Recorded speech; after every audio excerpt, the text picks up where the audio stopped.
Re les gens, c'est encore Ganos. Alors, cette fois, nous allons vous parler de la partie théorique. Donc, l'armure en question, puissance, précision, dégâts critiques. Sur tout le stuff, je vous conseille, personnellement, de mettre des orbes de rubis. Voilà, sur l'armure. Puisque nous restons dans les mêmes stats de base que l'armure berserker. Puissance, précision, dégâts critiques. Les armures berserker sont les parties d'armure les plus chères à la compagnie du Lion Noir. Il existe des donjons où vous pouvez échanger les runes que vous gagnez en donjon contre les armures. Les deux, à ma connaissance, sont la citadelle de la flamme et le creuset de l'éternité.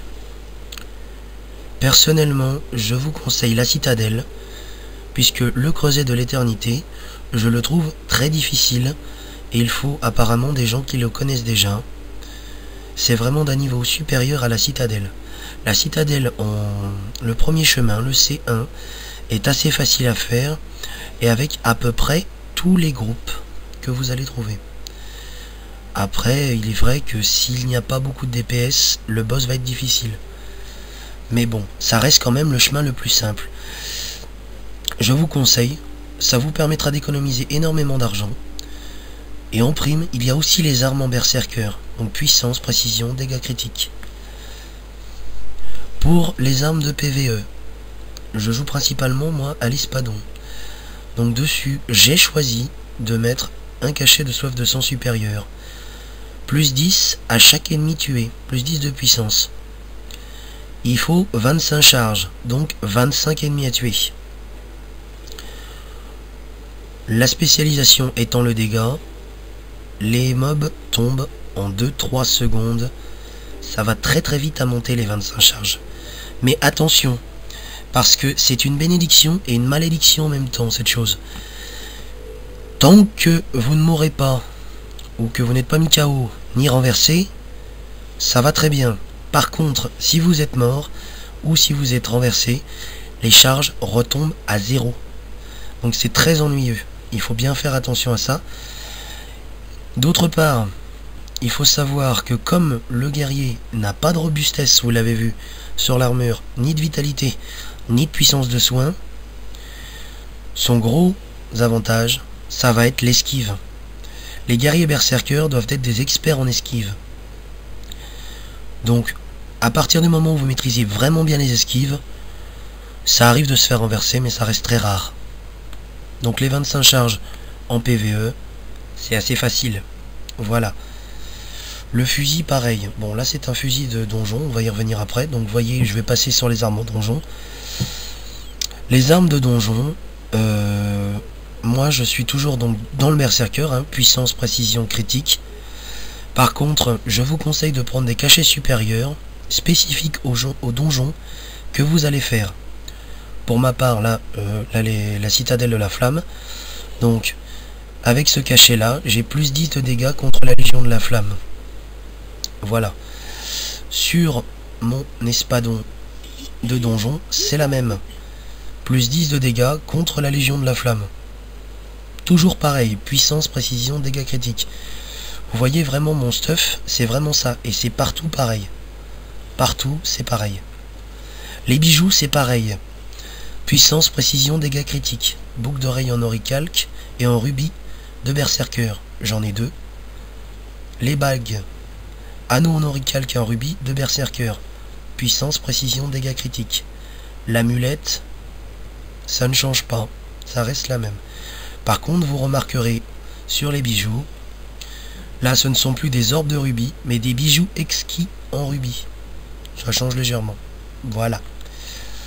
Pour le sac à dos, pour ceux qui veulent, il existe un sac à dos de guilde qui se monnaie contre 4 PO. Voilà.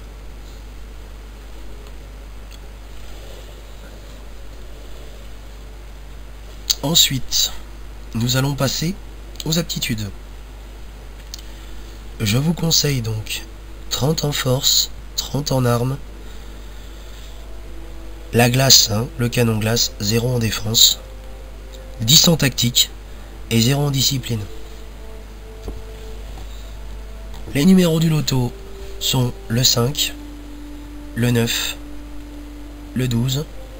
Ensuite, pour les armes, 5, 10, 12. Tactique, le 1. Voilà. Donc, les compétences. Donc, les compétences spécifiques. L'afflux de soins, qui reste le plus puissant soin direct.